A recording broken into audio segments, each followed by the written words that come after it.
appointed times of Elohim.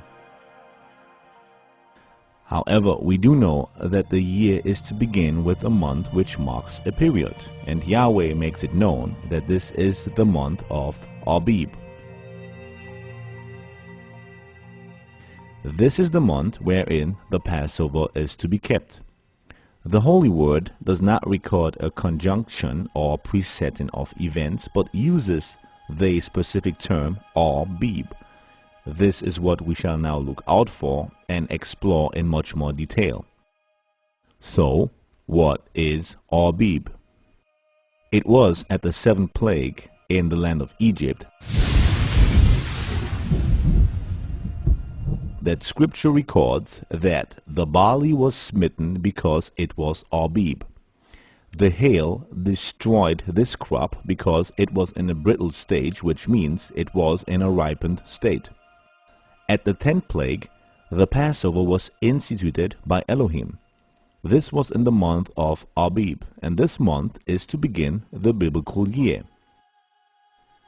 Now, the months are ordinarily begun with the sighting of a new moon, and a year will normally consist of 12 months. But the new moon and something referred to as Abib now marks the month that begins the year. First, how do we know that new moons indeed begin the months? From scriptures. For example, Psalm 104, He made the moon to mark the seasons, the sun knows its time for setting. and Psalm 81. Blow the trumpet at the new moon, at the full moon on our feast day. We can comfortably now begin to gather our information.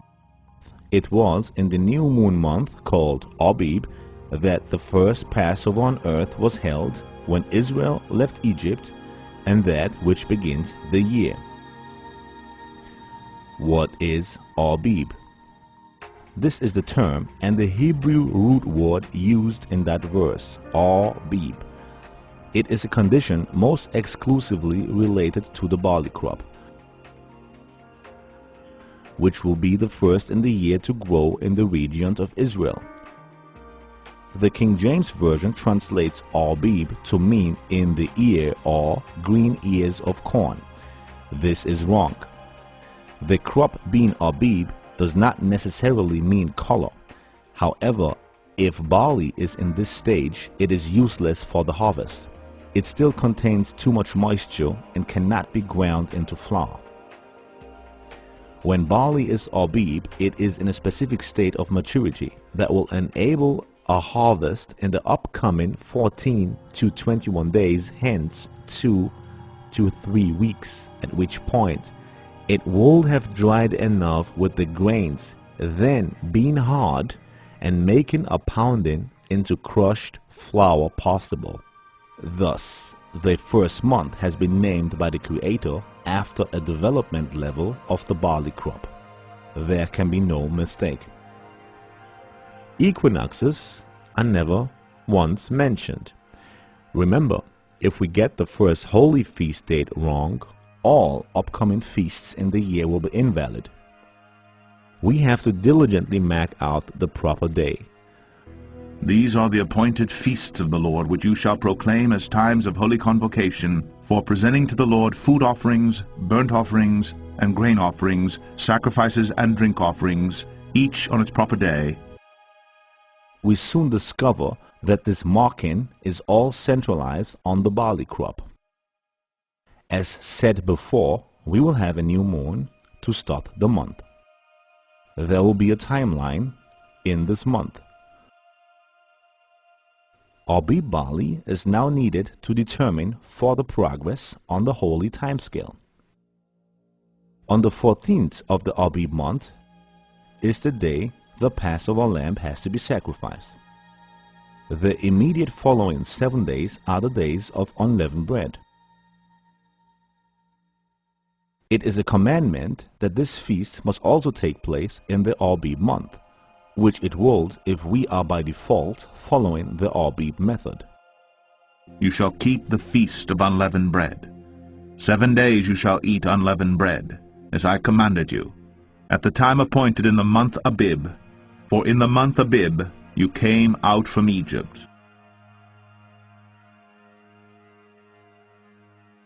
From its Abib state, the barley will naturally need a further 2 weeks to be harvest ready. This has already been implemented in Elohim's calculations.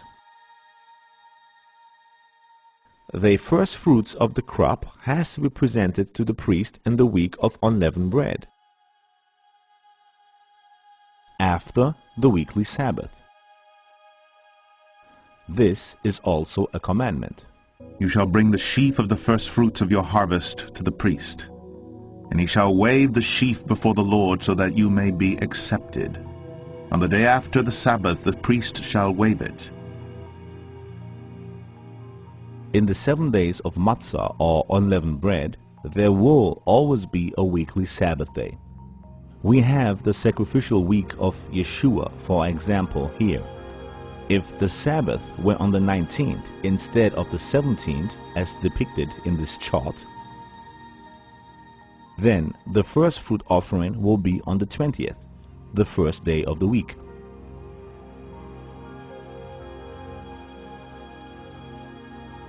Now, the first fruits also mean that the harvest is to start. Israel may not eat of the crop until the Bikurim, or the first fruits offering, has been presented before the priest. At the first fruits, the harvest begins.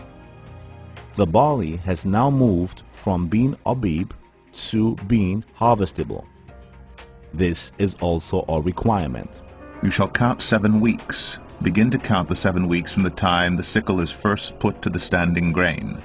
From the Bikurim, we now number the 7th Sabbath to count down to Shavuot, which is Pentecost, the Feast of Weeks. Then you shall keep the Feast of Weeks to the Lord your God, with the tribute of a freewill offering from your hand, which you shall give as the Lord your God blesses you. Without the barley being in the Abib state, there is no possible way of determining these set times. We repeat, we need the barley development and not the equinox. Very simple and totally dependent on the divine appointment of Yahweh. New moons are seen all around the globe, and barley too is grown worldwide. Where does the sighting and observation now take place? And the Lord spoke to Moses, saying, Speak to the people of Israel, and say to them, When you come into the land that I give you, and reap its harvest, you shall bring the sheaf of the first fruits of your harvest to the priest. All the conditions must be met in the Holy Land Israel. No other place is acceptable to the Father. Our salvation is tied into Israel. So we will briefly summarize. Abib shall be the beginning of months. It is when Israel left Egypt. Matzah is to be eaten in the month of Abib. The first fruits are brought in the month of Abib.